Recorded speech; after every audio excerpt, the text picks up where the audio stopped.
दोस्तों ये कहानी है एक ऐसे पैरासाइट की जो कि लोगों के कान के जरिए दिमाग के अंदर घुसकर उनके पूरे ब्रेन पर काबू कर लेता है। अब वो पैरासाइट इंसानों को काबू करके उनसे क्या क्या करवाएगा, चलिए देखते हैं इस पूरी कहानी में। तो कहानी की शुरुआत में हम कई सारे पैरासाइट और अजीबोगरीब क्रिएचर्स को देखते हैं जो कि गंदे समुद्र से बाहर आकर अब शहर की तरफ बढ़ने लगते हैं। इसके बाद हम एक हस्बैंड और वाइफ को देखते हैं जो कि आराम से सो रहे थे, लेकिन तभी एक पैरासाइट यहाँ आकर उस आदमी के कान के अंदर घुस जाता है। थोड़ी देर के लिए वो आदमी काफी तड़पता है, लेकिन फिर वो शांत हो जाता है। अब इसके बाद हम एक लड़के शिंची को देखते हैं जो कि आराम से गाने सुन रहा था।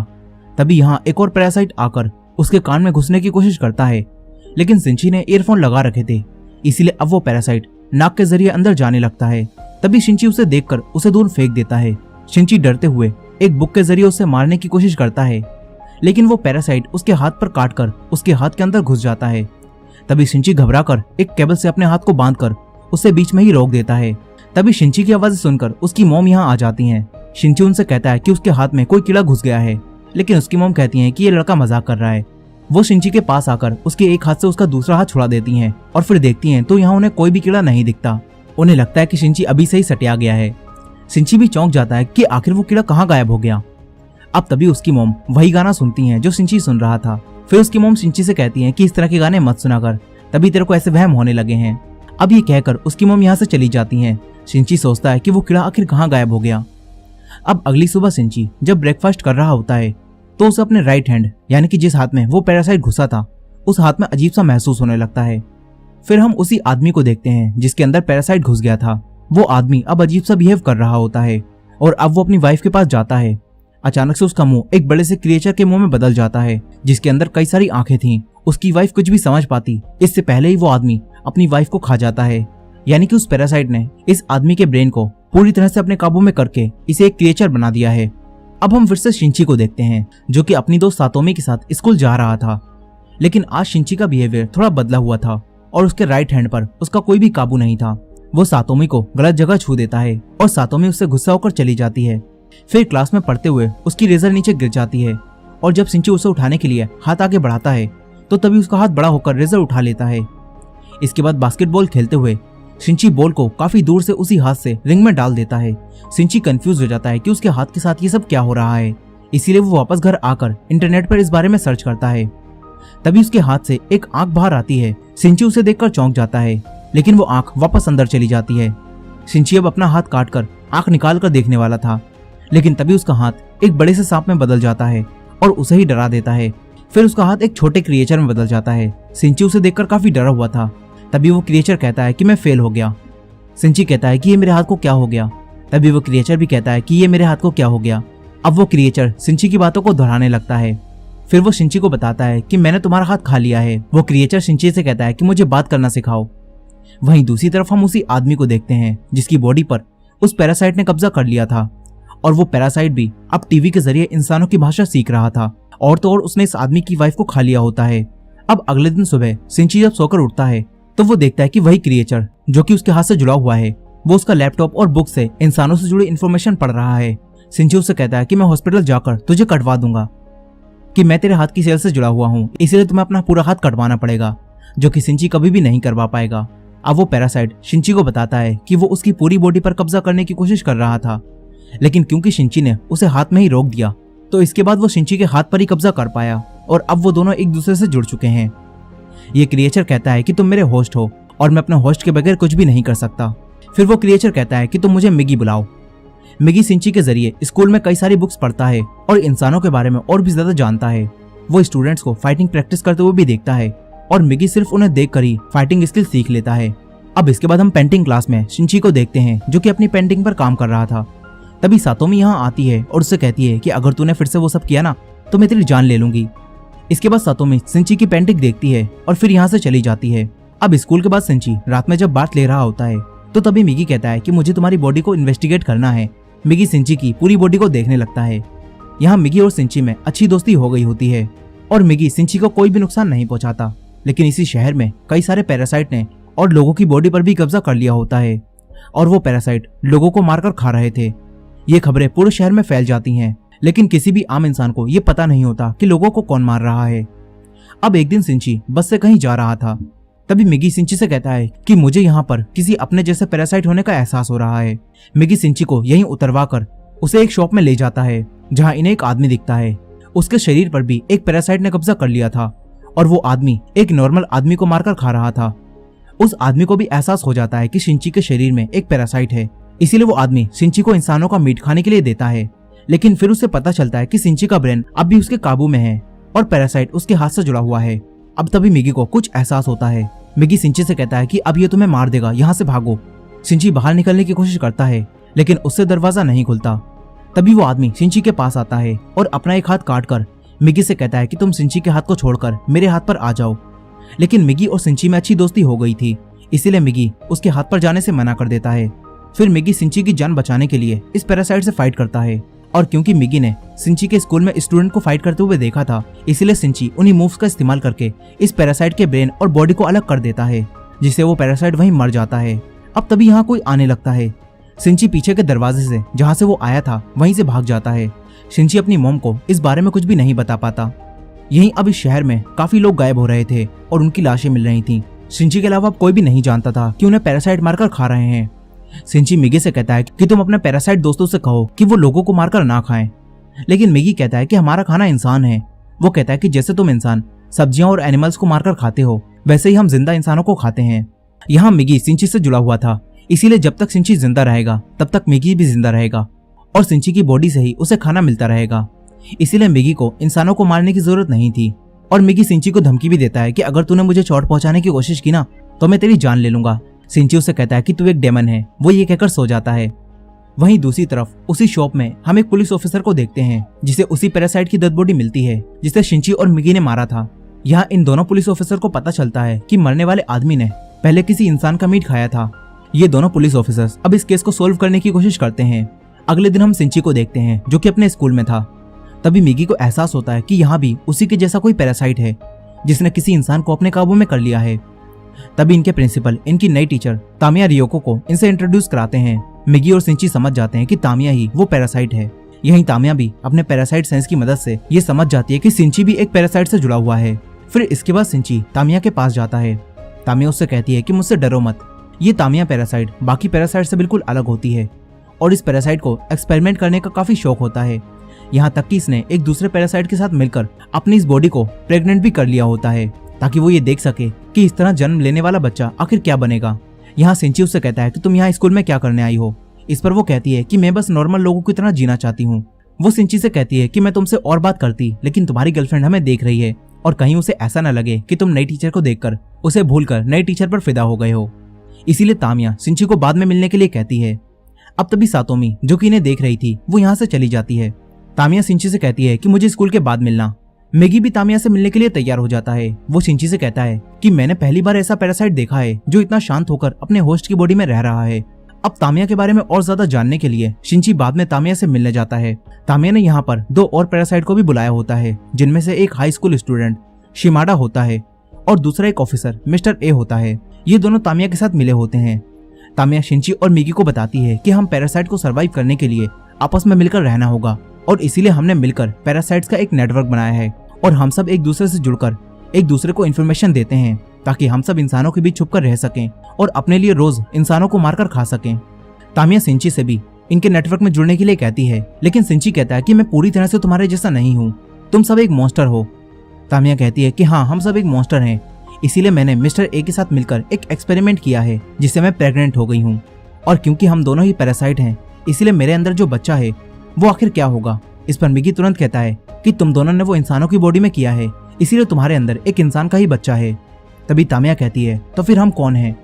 अगर हमारे अंदर इंसानों का बच्चा है तो असल में हम कौन हैं?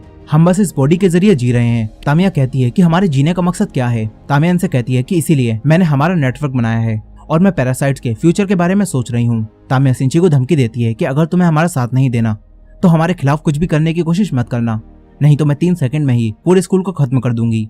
शिंची काफी डर जाता है। अब ये तीनों एक एक करके शिंची की डरी हुई शक्ल देखते हुए यहाँ से चले जाते हैं। तभी मिगी को कुछ एहसास होता है। मिगी शिंची से कहता है कि मिस्टर ए से सावधान रहना, मुझे वो ठीक नहीं लगता। अब इसके बाद हम एक घर को देखते हैं जहाँ काफी शांति थी और यही मिस्टर ए और शिमाडा यानी कि वही दोनों पैरासाइट इंसानों को खा रहे थे। फिर वो दोनों तामिया के पास जाते हैं। तामिया खुद पर एक्सपेरिमेंट कर रही थी, इसीलिए वो इंसानों को खाने के बजाय इंसानों जैसी रहने की कोशिश कर रही थी। वो इंसानों जैसा ही खाना भी खाती है। वो कहती है कि हमें इंसानों के बीच रहने के लिए इंसानों के जैसा ही सोचना होगा, तभी हम यहाँ पर सरवाइव कर पाएंगे। वहीं दूसरी तरफ सिंची काफी परेशान था, लेकिन वो अपनी मॉम को भी ये सब नहीं बता पा रहा था। वो अपनी मॉम से कहता है कि आप घर में ही रहना, क्योंकि वो जानता था कि बाहर काफी ज्यादा पैरासाइट हैं जो इंसानों को मारकर खा रहे हैं, लेकिन उसकी मॉम ये नहीं जानती थी, इसीलिए वो सिंची की बात पर खास ध्यान नहीं देती। अब एक दिन रात में अपने घर आते समय सिंची का सामना मिस्टर ए से हो जाता है, और मिस्टर ए को ये पता चल चुका था कि उस शॉप में जो पैरासाइट मारा था उसे सिंची और मिगी ने ही मिलकर मारा था। इसीलिए मिस्टर ए सिंची को मारने के लिए उस पर हमला करता है, लेकिन मिगी सिंची को बचा लेता है। मिगी मिस्टर ए से फाइट करता है। इन दोनों में यहाँ काफी तगड़ी फाइट चल रही थी। तभी सिंची आगे बढ़कर मिस्टर ए के अंदर एक लोहे का पाइप घुसा देता है, जिससे मिस्टर ए की बॉडी से खून बहने लगता है। और क्योंकि ये पैरासाइट एक इंसान की बॉडी में था, इसीलिए ये बॉडी कमजोर होने की वजह से पैरासाइट भी कमजोर होकर वहीं गिर जाता है। सिंची तुरंत यहाँ से भागकर अपने घर आ जाता है, लेकिन वहीं वो पैरासाइट अपनी बॉडी से रोड आर पार कर देता है, जिससे खून बहना बंद हो जाता है और वो पैरासाइट जिंदा बच जाता है। लेकिन उसे सरवाइव करने के लिए अब एक नई बॉडी चाहिए थी। तभी इस रास्ते से सिंची की मॉम गुजरती हैं, और ये पैरासाइट मिस्टर ए की बॉडी को छोड़कर सिंची की मॉम की बॉडी में चला जाता है। फिर थोड़ी देर बाद मिगी को एहसास होता है कि मिस्टर ए वाला पैरासाइट उनकी तरफ ही आ रहा है। वो सिंची को छुपने के लिए कहता है। सिंची एक चाकू लेकर वहीं छुप जाता है।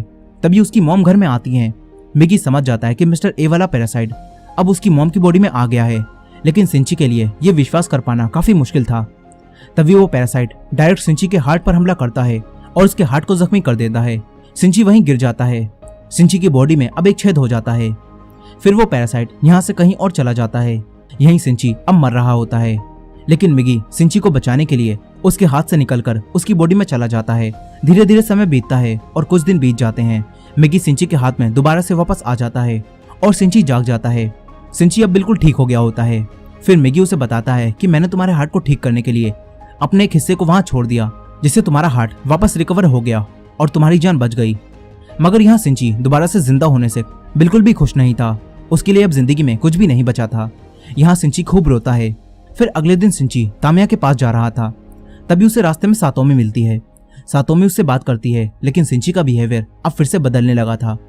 वो सातोमी से बात नहीं करता और भागता हुआ डायरेक्ट तामिया के पास आ जाता है। वो तामिया से कहता है कि मिस्टर ए कहाँ है, लेकिन तामिया कहती है कि उसे तो तुमने मार दिया।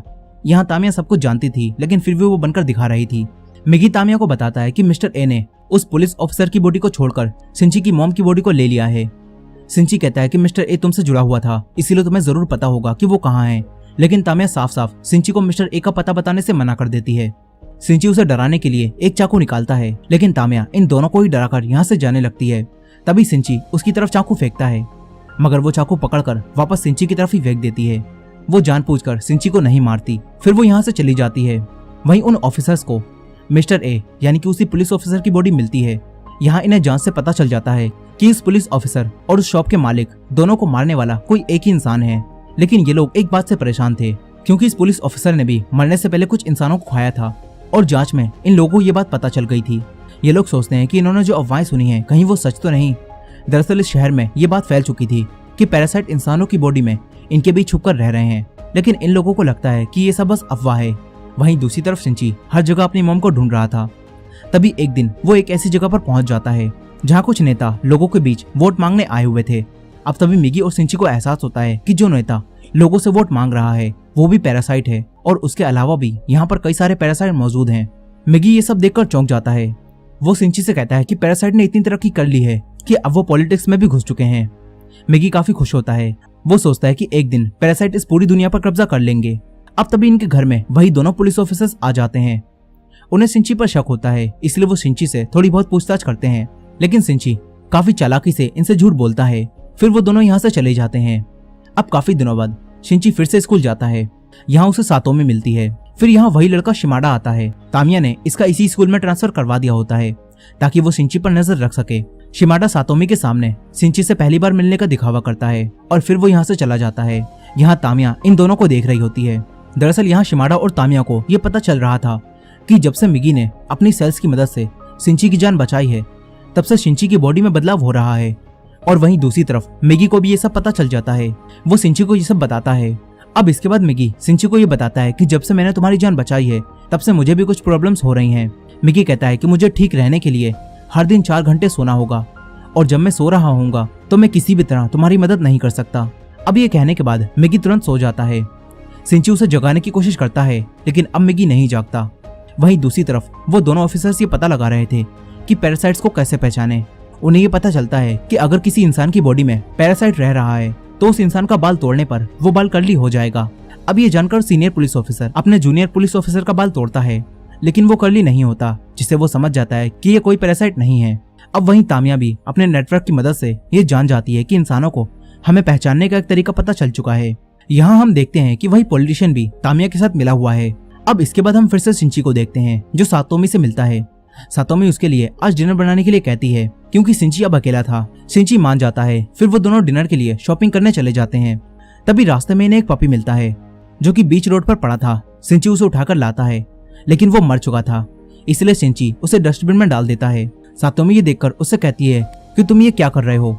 शिंची कहता है कि अब ये सिर्फ हड्डियां और शरीर है, इसके अलावा इसमें कुछ भी नहीं बचा।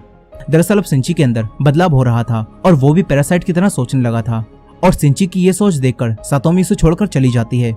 लेकिन शिंची को इससे कोई भी फर्क नहीं पड़ता। वहीं स्कूल का प्रिंसिपल जब तामिया को प्रेग्नेंट देखता है तो चौंक जाता है क्योंकि तामिया अभी अनमैरिड थी और अब प्रिंसिपल उसे कैरेक्टरलेस समझकर उसे जॉब से निकालने वाला था। वो लोग तामिया के मॉम डैड को भी ये सब बता देते हैं। फिर तामिया अपने मॉम डैड के पास जाती है लेकिन ये तामिया तो वैसे भी पैरासाइट थी, इसलिए वो इन दोनों को मार देती है। इसके बाद वो शिमाडा को कॉल करके कहती है कि तुम्हारे खाने का इंतजाम हो गया है, यहाँ आकर दोनों बॉडीज ले जाओ। अब अगले दिन तामिया स्कूल से जाने के लिए स्कूल से अपना सामान पैक करने लगती है। शिंची उसके पास आता है और उससे बातें करने लगता है। वहीं सातोमी अपनी पेंटिंग क्लास में जाती है जहाँ कई सारी लड़कियां मिलकर शिमाडा की पेंटिंग बना रही थीं।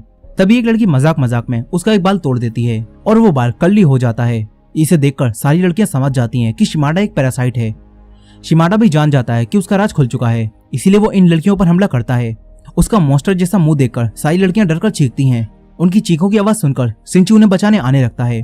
तामिया भी समझ जाती है कि शिमाडा अपने मॉन्स्टर के रूप में सबके सामने आ गया है, इसलिए अब तामिया यहाँ कुछ केमिकल लोचा करने लगती है। वहीं सातोमी थोड़ी हिम्मत दिखाकर शिमाडा के सेंटर में एक केमिकल फेंकती है जिससे वो जलने लगता है, मगर इससे वो बेकाबू हो जाता है और इधर उधर हमला करने लगता है। सारी लड़कियां बचकर निकलने की कोशिश करती हैं। तभी सातोमी की एक दोस्त यहाँ मारी जाती है। शिंची जब तक यहाँ पहुँचता है तो कई सारी लड़कियां मर चुकी थीं। शिंची काफी घबरा जाता है। मिगी उसे शांत कराता है और इन हालातों में हिम्मत दिखाने के लिए कहता है। शिंची दोबारा उठकर सातोमी को बचाने जाता है। सातोमी शिमाडा से बचकर भाग रही थी। शिमाडा बिल्कुल एक जापानीज डेमोगोर्गन लग रहा था। शिंची आकर इस जापानीज डेमोगोर्गन को एक धक्का देता है और उससे फाइट करने लगता है। तभी यहाँ तामिया भी आ जाती है और वो शिमाडा को शांत होने के लिए कहती है। शिमाडा शांत हो जाता है लेकिन फिर तामिया यहाँ एक बॉम्ब फेंक कर चली जाती है। शिंची उसे देखकर सातोमी को लेकर नीचे कूद जाता है और फिर यहाँ एक धमाका होता है। इन्हें लगता है कि शिमाडा टपक लिया लेकिन वो जिंदा था। अब यहाँ पुलिस और एम्बुलेंस भी आ जाती है। सातोमी जख्मी हो गई थी इसलिए उसे हॉस्पिटल ले जाया जाता है। वहीं पुलिस ऑफिसर्स ऊपर आ जाते हैं। तभी शिमाडा आकर इन पर हमला करता है और इन्हें मार देता है। शिमाडा स्कूल की छत पर जाने लगता है। मिगी शिंची को ये बताता है और शिंची एक दूसरी बिल्डिंग पर जाकर एक लोहे की रोड लेकर मिगी को एक धनुष बनाता है और फिर इस लोहे की रोड को एक तीर की तरह शिमाडा के अंदर घुसा देता है। इससे शिमाडा वहीं मर जाता है। इसके बाद शिंची यहाँ से जाने लगता है। तभी यहाँ तामिया भी आ जाती है और वो उसे कहती है कि मैं अब थोड़े समय के लिए गायब हो जाऊंगी। तामिया शिंची को मिस्टर ए यानी कि उसकी मॉम का एड्रेस देती है। शिंची उस एड्रेस को ले लेता है। अब कुछ समय बाद यहाँ वही दोनों ऑफिसर आते हैं और जब वो दोनों ये पता लगा रहे होते हैं कि शिमाडा कैसे मरा तो उन्हें पता चल जाता है कि उस पर किसी ने दूसरी बिल्डिंग से हमला किया था, लेकिन इन्हें शिंची के बारे में भी कुछ भी पता नहीं होता। वहीं शिंची तामिया के दिए हुए एड्रेस पर पहुंच जाता है। यहाँ उसे उसकी मॉम मिलती हैं। शिंची उनका पीछा करते हुए एक ब्रिज के नीचे आ जाता है। तभी यहाँ मिगी को नींद आने लगती है। वो शिंची को ये बताता है और इस वक्त मिगी शिंची को बचाने के लिए एक हथियार बन जाता है। इसके बाद मिगी सो जाता है। अब तभी शिंची उसी हथियार की मदद से मिस्टर ए यानी कि अपनी ही मॉम से फाइट करता है। यहाँ शिंची अब काफी अच्छी फाइटिंग कर रहा होता है। वो मिस्टर ए को मारने वाला था। तभी उसे उसकी मॉम की आवाज आती है और उसकी मॉम की थोड़ी बहुत कॉन्शियसनेस अब भी जिंदा होती है। अब तभी मिस्टर ए शिंची पर हमला करता है, लेकिन उसकी मॉम की कॉन्शियसनेस की मदद से उसकी मॉम अपने हाथ से शिंची को बचा लेती हैं। मगर फिर शिंची को ना चाहते हुए भी मिस्टर ए को खत्म करने के लिए अपनी ही मॉम को जान से मारना पड़ता है। अब थोड़ी देर बाद मिगी जब जाग जाता है तो शिंची मिगी को ये सब बताता है। अब इसके बाद हम उसी पैरासाइट पॉलिटिशियन को देखते हैं और उसकी पार्टी ने अब इलेक्शन जीत लिया होता है, इससे वो पैरासाइट अब एक ऊंची पोस्ट पर बैठ जाता है। लेकिन इसी दौरान उन्हीं दोनों पुलिस ऑफिसर्स को हेडक्वार्टर बुलाया जाता है और एक दूसरी टीम का चीफ इनसे पैरासाइट के बारे में सारी इन्फॉर्मेशन ले लेता है, क्योंकि अब इंसानों को ये पता चल चुका है कि पैरासाइट्स इनके बीच छुपकर रह रहे हैं और इसीलिए इंसानों को बचाने के लिए ये लोग एक ऑपरेशन चलाने वाले हैं जिसका नाम है ह्यूमन लाइफ प्रोडक्शन। अब इसके बाद हम उसी पॉलिटिशियन को देखते हैं जो कि तामिया के पास जाता है और इन दोनों के साथ अब एक काफी खतरनाक पैरासाइट भी होता है जिसका नाम गोटू होता है। और अब वो तामिया को बताता है कि वो सारी मैनकाइंड को खत्म कर देगा, लेकिन अब तामिया को अपने आने वाले बच्चे की चिंता होने लगती है। वहीं दूसरी तरफ सिंची हॉस्पिटल में सातोमी से मिलने जाता है और डिसाइड करता है कि वो अब सारे पैरासाइट को ढूंढकर उन्हें जान से मार देगा। इसी दौरान हम देखते हैं कि कोई सिंची पर नजर रख रहा है। वो सिंची और मैगी की एक साथ फोटो लेता है और इसी एंडिंग के साथ ये कहानी यहीं खत्म हो जाती है। दोस्तों ये कहानी अभी अधूरी है, लेकिन अगर आपको इसका सेकंड पार्ट भी देखना है तो इस वीडियो को लाइक करके कमेंट में नेक्स्ट पार्ट जरूर लिखिएगा। और ये वीडियो पसंद आई हो तो वीडियो को लाइक करके हमारे चैनल वॉच मिस्ट्रीज हिंदी को सब्सक्राइब कर लीजिए। मिलते हैं नेक्स्ट वीडियो में।